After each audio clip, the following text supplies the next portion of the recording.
안녕하세요. 서차원의 신앙일침입니다. 오늘 한 주간도 평안하셨습니까? 오늘도 서차원의 신앙일침을 시청해 주시는 여러분 모두에게 하나님의 은혜와 평강이 가득하기를 기원합니다. 오늘 서차원의 신앙일침은 우리 기독교인들 모두가 다 나는 이런 면에서 자신 있다라고 말할 수 없는 부분인데요. 전도에 대해서 생각해 보려고 합니다. 전도 지금도 필요한가? 물론 답에 대해서는 기독교인이라고 한다면 당근이다라고 이야기하겠습니다.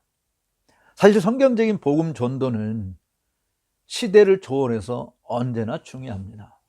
사도 바울도 때를 얻든지 못 얻든지 복음 전파에 힘쓸 것을 이야기하고 있지 않습니까? 그것은 1세기 때만 해당되는 것이었겠어요. 지금 21세기를 사는 우리들, 주님이 다시 오심을 기대하고 있는 우리 모두에게도 해당되는 내용이 아닙니까? 특별히 우리가 살아가는 이 시대와 문화 속에서는 더 전도하는 일이 필요하다라고 하는 것이죠. 근데 정말 실천하기 참 어려운 시대에 살고 있습니다. 왜냐하면 과거에는 지하철을 타도 전철에서 전도하는 사람들이 있었고 길거리에서도 전도하고 외치는 사람들이 있었고 그렇지만 지금은 그런 것들이 다 금지되어 있지 않습니까? 그래서 소음을 안겨준다고 신고가 들어오면 또 제재를 받게 되고, 그래서 그냥 정말 이 개인 전도지 나눠주는 일들 여전히 하고 있긴 합니다만은 과거에 비하면 훨씬 전도 모임이 줄어든 것은 틀림없습니다. 그리고 이제는 사람들에게 관계 전도를 많이 활용을 해서 좋은 관계를 맺고 그들을 그리스도인이 되도록 이끌어가는 일들을 하고자 하는 것이죠. 그러나 복음 전도는 잃어버린 영혼들을 구하는 유일하고 영원한 해답이기 때문에 반드시 해야 할 일이고 절실한 과제인 것은 틀림없습니다. 우리가 복음 전도의 필요성을 생각할 때 오늘날의 사회가 사도 바울이 로마서에서 언급한 당시의 사회와 유사한 것이 아닌가라고 하는 것을 주목할 필요가 있어요. 이방인들, 불신자들, 음행하는 자들이 매우 종교적인 유대인들과 나란히 살아가고 있었고 그들 모두는 길을 잃고 지옥으로 향하고 있었던 것처럼 지금 우리가 우리 주변에서 보는 사람들도 마찬가지 아닙니까? 우리 주변에도 정말 종교적인 사람이 있는 것이죠. 철저하게 신앙생활을 하는 사람들이 존재해요. 그러나 교회를 다닌다고 해서 그들이 다 정말 하나님 편에서 옳다 인정을 받는 사람이라고 말을 할 수는 없지만 또 상당수는 교회를 다녀도 형식적으로 그야말로 명목상 그리스도인인 경우들이 많이 있죠. 동시에 많은 사람들이 스포츠에 빠지고 오락에 빠지고 그런 것들 우상 숭배처럼 섬기고 있는 모습들을 굉장히 많이 보고 있고 또 이상하게도 주술적인 것, 점쟁이들 집이 더 활성화되고 최근에 우린 계엄령 때문에 관계자 한 사람이 점쟁이 집에 가서 점을 보고 이런 것 때문에 또 참 놀란 사실이 있었는데 주술적 활동에 빠져들고 있어요. 그러니까 비종교적인 일들이 더 많아지고 있습니다. 우리가 바울이 이러한 상황 속에서 어떻게 죄인들을 예수 그리스도를 통해 하나님과 바른 관계로 이끌었는지를 살펴본다고 한다면 우리가 살고 있는 이 시대, 다원주의 시대, 종교 다원주의 시대, 혼합주의 시대, 세속주의 물결이 그 어느 때도 강하게 지금 요동치고 있는 때에 전도 어떻게 할 것인지 고민하고 또 적용할 수 있는 내용이 있지 않을까요? 최근에 로페 벤투라라고 하는 분이 이 질문에 대해서 답한 내용 가운데 제가 여러분들에게 좀 소개를 한 4가지를 소개를 해드리도록 하겠습니다.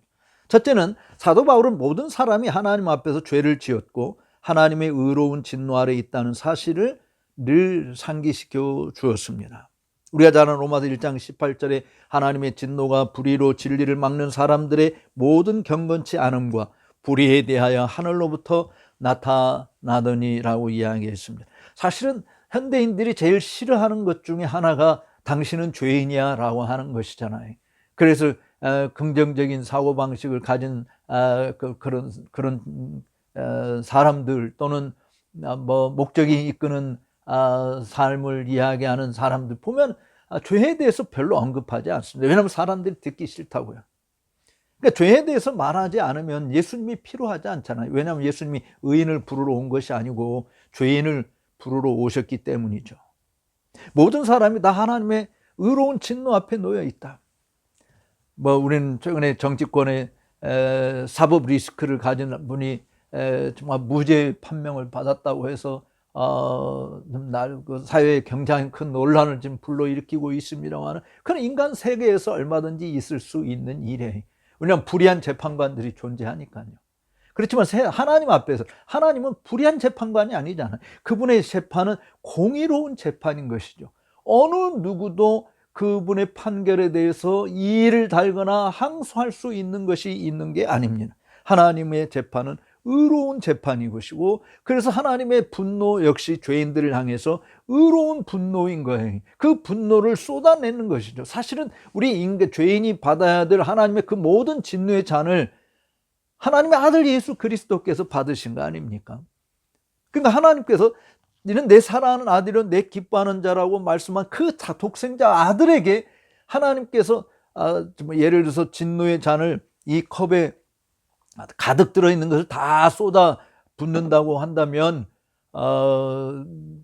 여러분 그 아들을, 저 같은 사람이 내 아들에게 쏟아 붓는다 한다면 그냥 찔끔 쏟아 붓고 말 것이에요. 그런데 하나님이 아들 예수에게 그렇게 하지 않았어요. 그의 진노를 모조리 왕창 다 쏟아 부으셨습니다. 그렇다고 한다면 하나님의 아들도 부정하는 그런 죄인들에게 하나님께서 쏟으실 진노의 그 크기, 분노의 그 양이 어느 정도 되는지 생각이나 되겠습니까? 모든 사람이 다 죄를 범하여 하나님의 영광에 이르지 못한다. 그래서 하늘로부터 이 불의 심판, 이번에 정말 산불로 인해서 엄청나게 사람들이 피해를 입고 그냥 피할 겨를도 없이 그 불 속에 갇혀서 목숨을 다해버린 사람들도 있지 않습니까? 또 미얀마에서 일어난 지진 때문에 벌어진 그 모든 모습들을 보십시오. 순간적으로 다 무너지고 맙니다. 인간이 세웠다고 하는 그 모든 치적들이 그냥 순식간에 다 사라지고 말고 다 재로, 한 줌의 재로 남을 수밖에 없는 현상들이 벌어지는, 하나님의 심판은 그보다 더 큰 것이라고 하는 것이죠. 산불이나 지진은 그 지역의 한정된 곳에 영향이 그렇게 크게 온 세계에 미치는 것은 아닐 수 있어요. 그렇지만 하나님의 진노의 심판은 모든 세상에 있는 모든 족속들을 향해서 다 가해지는 것입니다. 그러므로 그것을 피할 수 있는 유일한 길이 뭡니까? 주 예수 그리스도를 믿으라 하는 거 아닙니까? 그래서 전도는 필요하다라고 하는 것이죠. 둘째로, 복음 전도에 대한 자기의 의로 가득한 무관심이 존재하기 때문에 더 전도가 필요하다. 바울은 성적 타락이나 이교에 빠지지는 않았지만 여전히 구세주를 절실히 필요로 하는 또 다른 계층의 사람들을 언급하고 있습니다. 그는 로마서 2장에서 이들을 다루고 있죠. 이들은 폭력과 마약에 분노는 하지만 자신들의 의로움에서 나오는 무관심한 태도로 그것을 바라보는 사람들입니다. 이들은 이단들, 형식주의자들, 그리고 종교적인 바리새인들입니다. 이들은 자신들의 선행이나 공로로 천국에 가려고 합니다. 로마 가톨릭 신자들, 몰몬교도들, 여호와의 증인들, 그리고 안타깝게도 어떤 자칭 기독교인들 조차도 여기에 해당되는 것이죠. 어떤 의미에서 죽은 정통주의 혹은 거짓 종교에 해당하고 마음의 거듭남이 없이 외적인 종교 행위만 존재하는 것입니다. 그들은 종교, 전통, 의식이 자신을 구원할 수 있다고 믿습니다. 그러나 바울은 그렇지 않다고 말합니다. 이런 사람들의 상태는 그들이 멸시하는 죄인들과 전혀 다를 바가 없기 때문입니다. 교회 안에 복음이 필요하냐? 예, 필요합니다. 바로 이런 자들이 교회 안에 있기 때문에 그런 것이죠. 나는 교회 안에서 내가 맡은 직분에 충실을 하게 일하고 있다. 나는 어려움을 당한 사람들을 한 번도 외면한 적이 없다. 이런 재난을 당했을 때 기꺼이 성금도 내고 가서 봉사활동도 했다. 자기 자신들의 의로운 행동으로 구원을 받겠다라고 하는 사람들인 것이죠. 그러나 복음은 인간의 힘으로 구원의 자리에 이를 수 있는 것이 아니라고 하는 것을 가르쳐 주지 않습니까? 그러니까 자신의 의를 철저하게 신봉하고 있는 사람들에게 철퇴를 가하는 것이 복음이에요. 그러니까 그런 사람들은 사실은 복음을 듣고 싶어 하지 않는 것이죠. 왜냐하면 그런 사람들은 칭찬 듣기를 원하는, 사람들에게 높임 받기를 원하는 것이, 사람들에게 박수갈채를 원하는 것이, 그래서 교회가 그런 일들에 맞춰주고 있지 않습니까? 심지어 정말 나쁘게 표현한 것은 성직매매라고 하는 것도 있는, 그러니까 장로직도 권사직도 집사직도 얼마든지 자신의 공로로 취득할 수 있는 것으로 만드는, 그것이 성직매매 아닌가요? 그러나 정말 복음의 은총은 그런 인간의 모든 의로운 행위들을 다 아무것도 아닌 것으로 만들고, 오직 가치는 예수 그리스도의 값없이 베푸신 구속의 은혜라고 하는 것이죠. 그래서 여전히 우리는 오직 은혜라고 하는 말을 사용하지 않을 수 없는 것입니다. 사실 교회 안에서 공로를 내세우는 일들이 정말 많아요. 공로패, 감사패. 한번 좀 생각해 봐야 되지 않을까요? 꼭 우리가 사람들에게 그런 패를 받아야만이 인정받는 것인가요? 그런 패 없으면 어떻습니까? 하나님이 옳다 인정하시면 그걸로 족한 거 아닐까요? 마지막 날에 말이죠. 사람에게서는 잔뜩 칭찬을 받고 존경을 받았는데 마지막 날에 하나님, 나 너 몰라. 얼마나 청천벽력 같은 소리이겠습니까?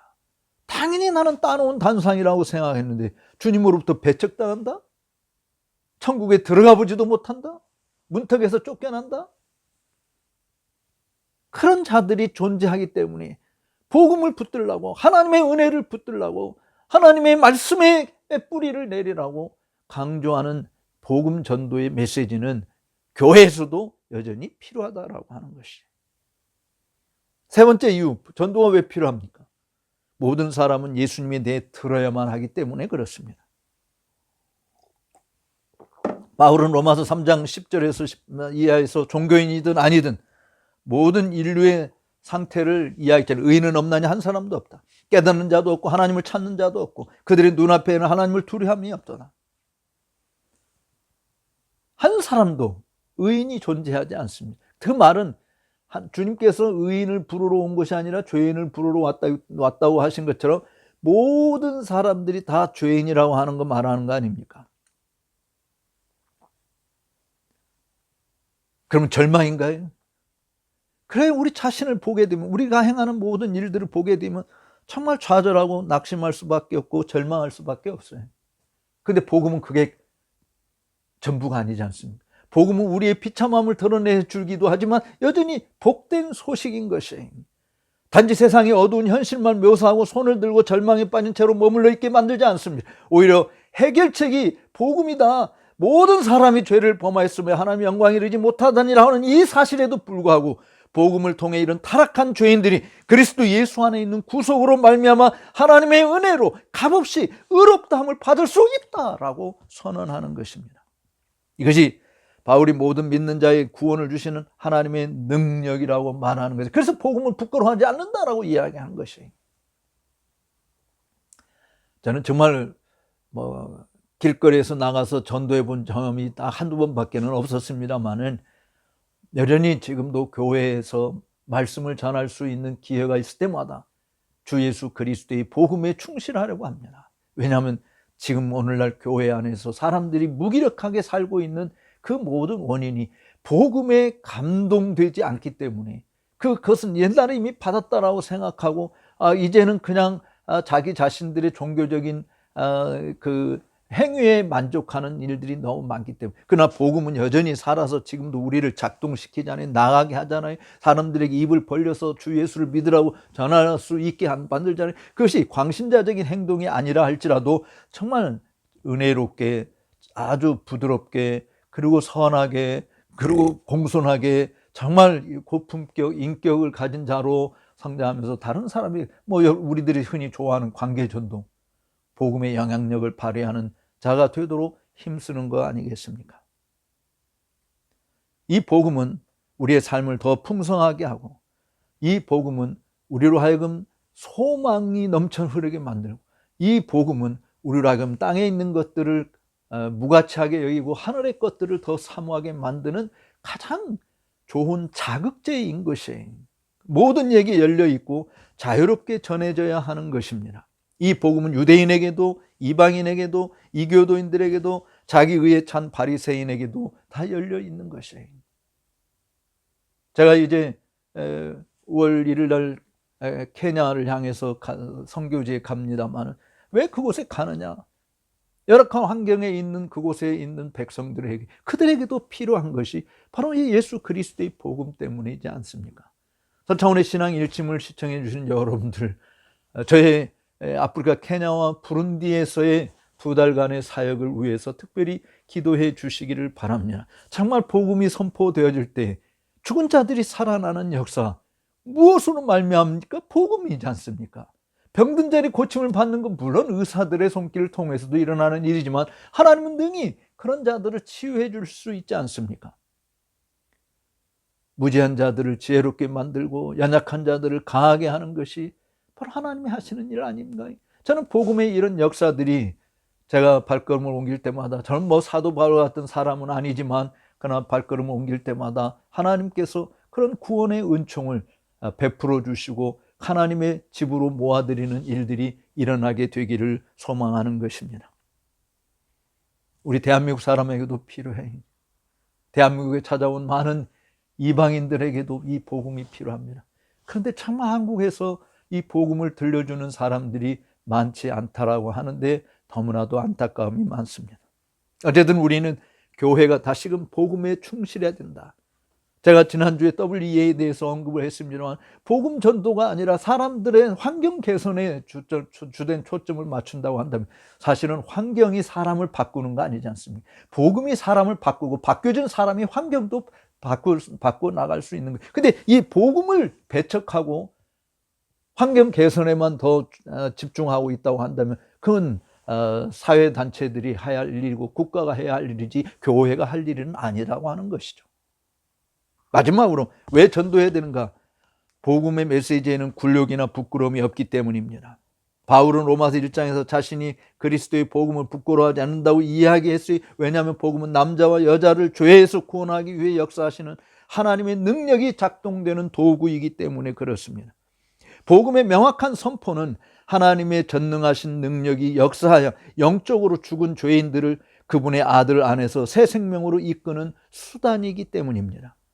위대한 청교도 윌리엄 거널이 말한 것처럼 복음은 성령께서 사람의 마음에 승리의 입성을 하실 때 타고 오시는 전차와 같은 것입니다. 이것이 복음이 유일하게 전할 가치가 있는 메시지인 이유이고 바울이 복음을 부끄러워하지 않는다고 말한 이유인 것입니다. 사랑하는 여러분, 정말 입을 벌려서 주 예수를 믿으라고 말해봅시다. 예수님 외에는 다른 구세주가 없다고, 하나님의 진노에서 벗어날 길이 없다고, 하나님의 불같은 의로운 심판을 피할 방법이 없다고, 산불조차도 기세 좋게 강풍으로 조금만 부른 것이 아닙니까? 그런데 하나님이 부는 강풍은 3으로 초속 10m, 20m가 아니지 않습니까? 그야말로 순식간에 온 지구를 뒤덮을 수 있는 강풍에, 그 강풍으로 온 땅을 뒤덮되 그 땅에 있는 사람들이 하나님의 진노의 잔을 마시지 못할 사람이 누가 있겠어요? 그런데 그 피할 방법은 나사렛 예수 그리스도의 이름을 믿는 것입니다. 그가 우리의 구주임을 믿는 것입니다. 우리 자신 철저하게 죄인인 것을 고백하고 이 죄 문제를 해결할 자는 길이요 진리요 생명이신 유일한 예수 그리스도밖에 없음을 믿는 것이에요. 이 복음을 전하는 일에 여러분의 남은 생애 동안 어떤 모양으로든지 헌신하시며 결실을 맺게 되기를 진심으로 축복합니다. 오늘 서창훈의 신앙의 일침을 시청해 여러분들께 감사의 말씀을 드립니다. 나가시 전에 좋아요, 구독하지 않으시면 구독 버튼을 눌러주시면 감사하겠습니다. 다음 주에 다시 찾아뵙도록 하겠습니다.